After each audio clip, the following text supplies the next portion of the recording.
스님 안녕하세요. 저는 결혼 7년 차 30대 후반 불자입니다. 평소 친정엄마는 물론이고 친한 친구들에게조차 말하지 못한 답답한 사연이 있어 익명으로 사연 남기게 되었습니다. 저희 시댁은 좀 복잡합니다. 시부모님께서 남편 어릴 때 이혼을 하셔서요. 각자 새로운 가정을 꾸려 살고 계십니다. 그래서 시아버지 두 분에 시어머니 두 분, 이렇게 시댁이 둘인 셈이지요. 새어머니는 재혼 전 낳은 딸을 데리고 들어와 새 가정을 꾸리셨고 남편과 남편의 남동생은 새어머니 손에 키워졌다고 합니다. 사실 남편 동생은 너무 어려 새어머니를 잘 따랐습니다만 초등학생이던 남편은 형편이 달랐다고 합니다. 새어머니께 못되게도 굴고 반항도 많이 한 모양이에요. 그래서 구박도 받고 쫓겨난 적도 있고 밥을 굶은 적도 많다고 하더라고요. 그래서인지 지금까지도 남편은 새어머니와는 상극입니다. 사실 남편 하소연만 듣고 저 또한 새어머니가 이해가 안 가는 사람이라 생각했었습니다. 하지만 저도 아이를 낳고 세월이 좀 흐르다 보니까요. 여자로서 새어머니가 이해도 좀 되고 측은하기도 하고요. 이해하려고 노력도 하게 되더군요. 그런데 요즘 들어 이래서 계모라는 말이 나오는 건가 싶은 마음입니다. 남편 동생의 결혼 이야기가 나오면서부터죠. 도련님은 올 봄에 날짜를 잡으려고 했었습니다만 요즘 상황상 가을로 결혼을 미루기는 했는데요. 결혼 이야기가 나오니 새어머니는 거의 나 몰라라 하시더군요. 난 모른다, 능력 없으니 알아서 해라, 네가 형수니 네가 알아서 시켜라 등등등. 정말 어머니로서 할 말인가 싶게 매몰차게 구시는데 참 어이가 없었습니다. 제가 이렇게 기가 막힌 이유는요. 몇 해 전 본인의 친딸 결혼 때와는 전혀 다른 반응이었기 때문이죠. 사실 그때 시댁 기둥불이 뽑힐 정도로 시집을 보냈거든요. 빚도 져가면서요.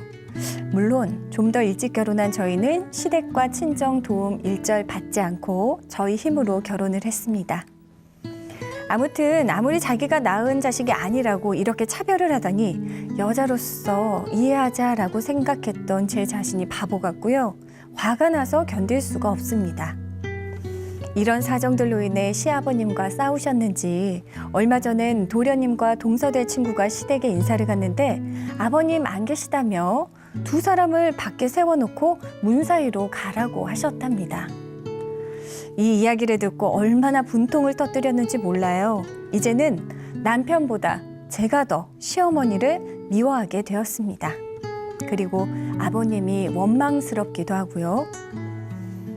남사스러워서 이런 시댁 상황 말도 못하고 있는데요. 제가 살면서 진짜 이렇게까지 사람을 미워하고 증오한 적은 없는 것 같습니다. 이런 새어머니 밑에서 눈치 보며 자랐을 남편이 안쓰럽기 그지없고요. 스님, 누구를 미워하는 마음이 주체할 수가 없습니다. 이 새어머니를 도대체 어떻게 대해야 될까요? 이런 시댁을 시댁이라고 대우하고 모셔야 되나요? 답답한 마음에 사연 털어놓습니다 하셨네요. 이런 일이 있죠, 스님. 분명 제가 하셔서 이제 시댁이 양쪽 다 두 분씩 시댁이 두 집인 거예요, 스님. 참 곤란하고 힘드시겠다, 마음이 아프시겠다. 근데 사연의 주인공이 일단 누군가 미워하는 마음으로 너무 힘들다 이 말씀이신 것 같네요.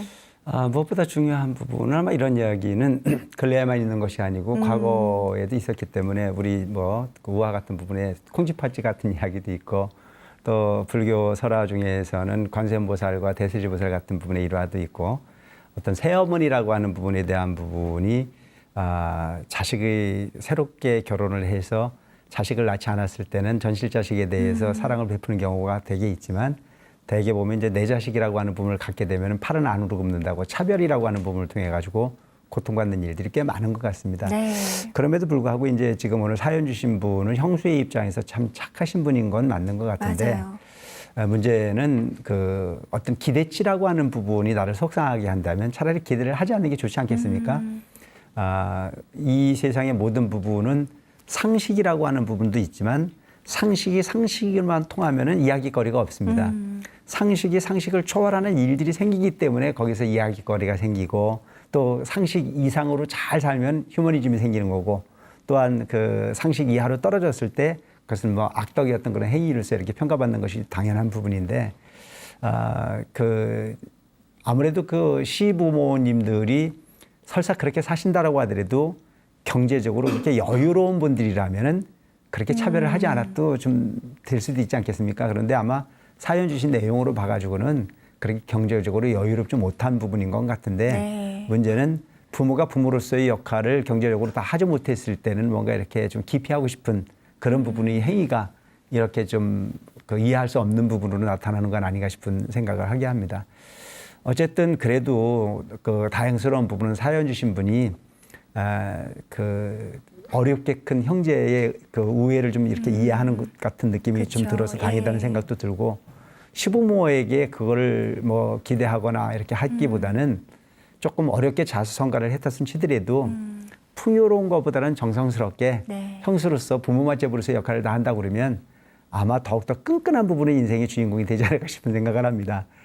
물론 이 세상의 모든 부분들이 일상적인 평범한 부분의 가정에서는 부모가 자식을 낳아서 먹이고 가르치고 출가시키고 밥 먹게 살게 만들어주고 짝지어주는 부분까지가 의무라고 부처님께서도 말씀을 하고 계세요. 네. 근데 보편적 부분인 거고 그렇지 못한 부분도 사실 많거든요.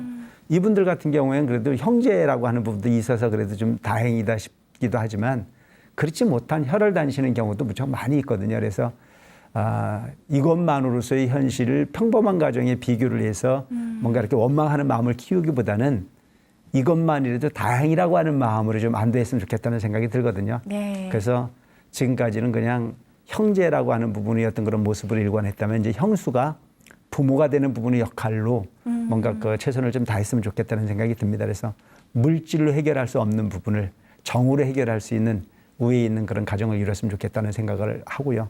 또 과거에 부모님들이 이제 그러한 그 아픔을 줄 수밖에 없는 부분의 삶의 그 여정을 살아왔다면 본인들은 그렇기 때문에 더욱더 우위에 있게 더욱더 가정을 소중하게 여기고 더욱더 뭔가 그 소위 그 행복을 만들어낼 수 있는 부분이 교감의 그 가정을 이뤄야 되겠다라고 하는 그런 목표를 가지고 열심히 화하시고 화합할 수 있는 그런 삶을 살아가셨으면 좋겠다는 생각이 들고요.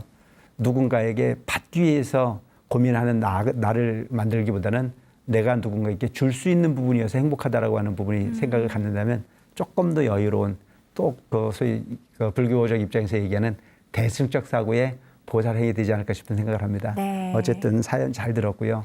이 사연이 제가 드리는 한 언어를 통해서 폭넓은 부분의 그 넓은 가슴으로 좀 발전을 하고 거기에서 그들이 부러워할 만큼 잘 살 수 있는 형제가 좀 됐으면 좋겠다는 생각을 합니다.